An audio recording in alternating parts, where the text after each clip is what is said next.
going to make no comment. My journey to Ironwoman started with an invitation from a friend to attend a documentary screening called We Are Triathletes. I'm gonna give her a call, see if she wants to go. She's good company, she's an athlete, we could enjoy this together. In watching this documentary, I was absolutely moved by their journeys. I saw that she was kind of enjoying the film and thinking about it. She was kind of pensive. And I was already signed up to do the Ironman. And in that ripe moment, she turned to me and said, mostly jokingly, "We're doing an Ironman next year. Why don't you do it with us?" Really was not expecting her to say yes. And I was like, okay. And I was like, what are you talking about? That's how it all began. I said, well, this begins our journey. I am a fitness professional and I have my NASM certification, which is the National Academy of Sports Medicine. I have a certified personal trainer certification from them. None of that prepared me for my journey to Ironwoman. I first met Jeanette while she was pumping up her tires, pushing, like literally she's like off the ground because the pressure was not going through. So she was like, hey, you need a hand? She's like, yeah, I think so. It was just like, she opened the valve on her tire, and that was the start of a bike shop Jeanette relationship. Eventually, she, shared that like, hey, I'm doing this thing. I'm like, what thing? Ironman. I'm like, holy cow, like that's insane. I did not expect just this person walking off the street, barely pumping their tires correctly. I mean, and like not throwing shade, but it's you wouldn't expect someone to be a chef if they can't even make a sandwich, like a peanut butter and jelly sandwich. A lot of people going into an Ironman have years of triathlons under their belt already. All I had done up until that point, as far as triathlons, was one triathlon. And it was an Olympic length triathlon, the New York City one, a few years before that. I was a little worried though. For who? For Jeanette, because she didn't really complete, well, she did an Olympic, but I don't consider that a long enough distance actually. And then New York City on top of it, it's downstream. It's like taking a bubble bath, pretty much, and you're like a rubber ducky. I was in for a very rude awakening.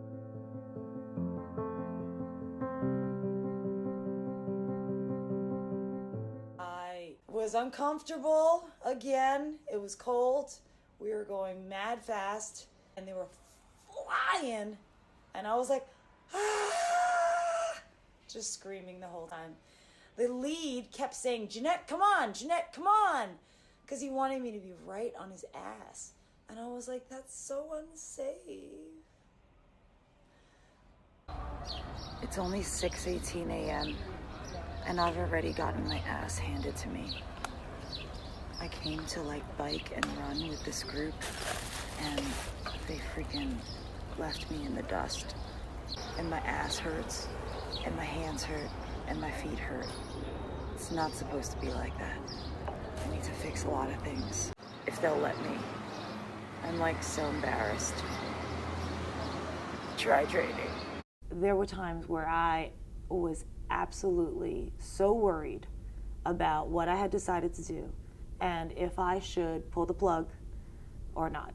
The second time that I swam with Chelsea Pierce Full Throttle was really rough. The panic set in and I felt like I was in this human washing machine. I actually exited the pool in a swim workout because I couldn't take it anymore. And the coach was like, are you all right? And I was like, I'm sorry. I just finished swimming with those maniacs again. And I didn't post anything because I died. It's like the first time in a long time I've felt like I can't do this. And I'm a little scared and I don't know what I got myself into. And thinking I gotta get out of this, cancel my race. All right, that's where I'm coming from. And then there was a bike workout with New York Cycle Club, just one of the morning workouts in Central Park. That happened to be a rainy morning, so I just sat there biking with mud getting flung on my face. And I'm like, this is crazy. Is this what bike workouts have to be like? I mean, look at this. I was like eating dirt. It was insane. Because you're just so close to the person in front of you in a pace line that all the mud from their wheel is just kicking up into your face. And then you're breathing heavy. I was like mouth breathing. So it's going in my mouth. Try training. I am not a quitter. And I was determined to stay the course and see a different outcome. And I began to see little improvements and little evidence of progress that would combat the doubt. I kept with the swim practices, and there was one where the coach, in specifically putting us in our different lanes according to our ability levels, he moved me from the outside lane to the middle lane. That was huge. It was like a promotion. And then they were like, why don't we have the new girl lead this time? And I remember swimming my heart out, hoping it was going to be fast enough. My heart was beating, and I asked them how I did, and they said that I did great. And I knew that all of those weeks of committing to going over and over again and feeling like I was in that human washing machine over and over again had finally paid off. I remember also with Asphalt Green, every single 5:30 a.m. brick workout with them, I never could keep up. I always ended up riding by myself. I was with them for maybe 5 minutes, and then I was alone. Until one workout, the last workout before my half Ironman, I actually stayed with the group the whole time. I was like, I'm one of them now. I'm not the loser that's like lost in the back. So today was a success. I got up, I got my ish together, and I did not get dropped, and I don't feel like a loser. And that was a huge milestone for me.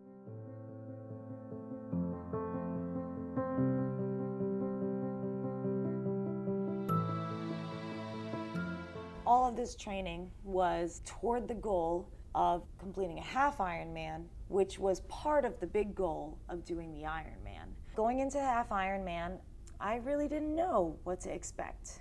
On the day of the race, they ended up canceling the swim, and I think that was a little blessing in disguise for me. And I felt good at the end of it. I was excited, I was proud of myself, and I thought to myself, I am halfway to my goal.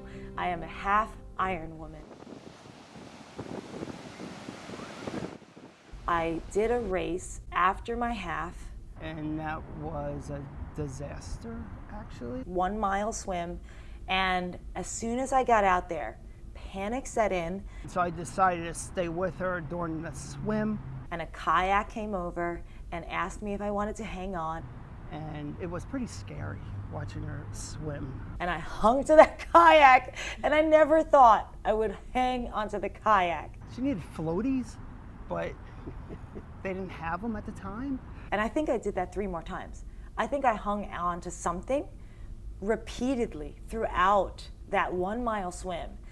So I'm so glad that I did that race, because it let me know how much work I needed to do in open water, and I made it a solitary mission just to get myself out into the ocean. And I made it a point to go out to Coney Island, Rockaway Beach, somewhere local at least every other weekend, practicing in my wetsuit so that I could feel the restriction of the wetsuit as well as the assistance of the wetsuit, and just know whether or not my wetsuit was right for me and get used to being with a wetsuit.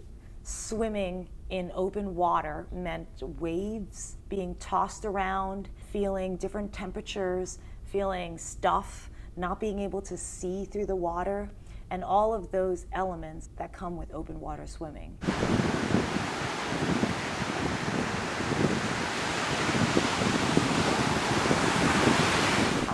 Man, open water swimming was crazy for me. Everybody around me that I had signed up with, they were starting to get their century rides in, their 100-mile bike rides in. So I was feeling this pressure that I needed to do the same. I said, let's do 75 today. At 60, I was just drained in every single way. So I sat there at 60 miles and got on my Instagram and just made a story about what a hot mess I was feeling like, and put in the caption, I have no idea what I'm doing. Because it was the truth. I felt like I was lost. And One of the girls that I met during a swim clinic that was just visiting New York City, she was a Mexican world championship triathlete. We kept in touch, and she saw that story, and she said, "You should work with my coach. He will get you to any goal you want." And I said, "Yes, let's do it." So I reached out to Joaquin. I quickly hired him as my coach. Thanks to Fatima, who I met at a swim clinic earlier that year in like May. Joaquin is a triathlon coach based in Mexico. He's also an elite triathlete himself. He had me on Training Peaks, which is a program that he can use to populate workouts for me. And that's how it all began. What I loved about having a personal coach was the ability to connect and ask questions on a regular basis in real time. Being a first timer in the Ironman and really a new triathlete, I had so many questions. What do these drills mean? And what do the repeats mean? And maybe just lifestyle questions and sleeping questions. I wanted to be able to ask all these questions. I learned that a trainer is an extremely great tool to have in your bike training. It's actually more difficult than riding outside. So if I did most of my rides on my trainer, I could actually become a lot stronger, a lot faster, a lot safer. So I forked over the $500 and invested in a Wahoo Kicker snap trainer. I was always trying to keep costs low, but I was okay with making the right investments, and I'm really glad that I made this investment. She was really slow on the bike, so then I would wait for her, and then I would stop, and then she would catch up. And then she got the bike trainer, and everything turned around. She's home, spinning like a little gerbil, watching movies all the time. So we went out and did another bike ride. Now I turn around, she's right on my wheel. I was like, oh my God, like, what happened? I mean, look at this thing, it's like keeping up with me. So that was a big improvement. I remember one very stressed out day, and I wrote it in my journal. I need to edit down my life. So if you imagine what 15 hours of swimming, biking, and running is like, we're not even factoring in commuting and showering. I mean, we're talking 20 hours a week that this goal alone is starting to take up in my life. I needed to change my lifestyle to actually accommodate this goal. And I put everything on maintenance mode, even the way my emails came in, so I wasn't seeing as much. Cut all socializing out and told people that I could socialize in October. And they looked at me like I had 3 heads. And that was okay with me, because this was really the one commitment that I wanted to focus on for the next 3 months.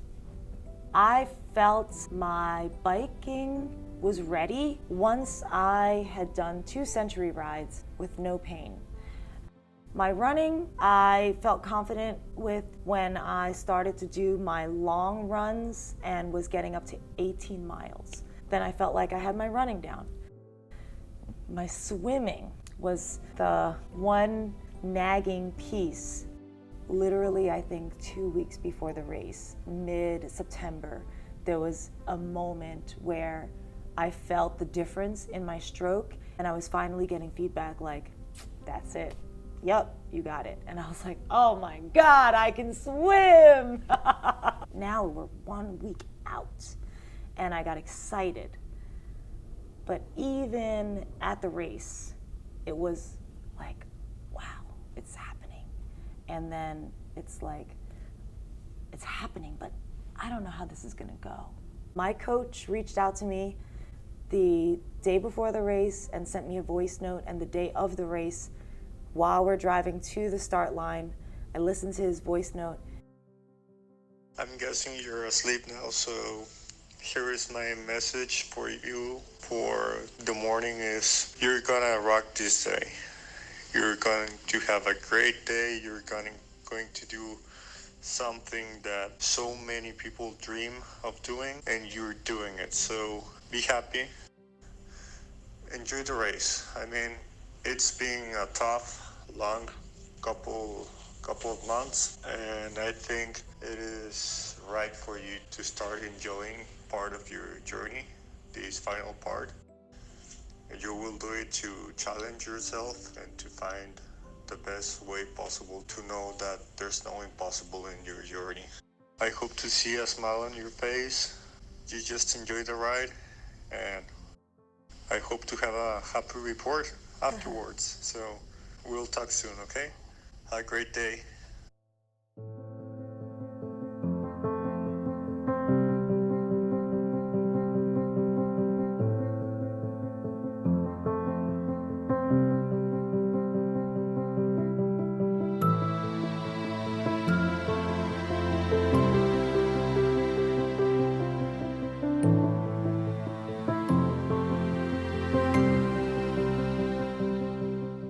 Janet Ang, first timer. Janet, you are an Ironman. Janet Ang, first timer. Janet, you are an Ironman. I crossed the finish line, but I couldn't have done this by myself. I am grateful for the village that ended up being involved in my journey. A whole group of friends that I was training with and that I knew I would be racing with. A coach who pushed me physically and supported me emotionally at the same time. Mike from Wetsuit Rentals, who gave me the perfect size wetsuit. The groups that I trained with in the beginning that were so supportive and so helpful. I had people that I met that became friends that I just met on a bike ride, and Bob is one of them, and he's kept in touch with me throughout my journey, down to the race and the spectators who cheered me on the final mile. So from beginning to end, I absolutely just collected more and more people who helped me along the way. Fatima, who became a friend and connected me with Joaquin. I mean, I don't know what I would have done if I had never met her, who introduced me to him. I even thank the strangers along the runs and the bike rides who sometimes I would trail secretly, because we all know that sometimes we get inspired by someone running faster than us and pick up our pace as a result. I'm wearing the medal, but this medal belongs to so many people that are involved.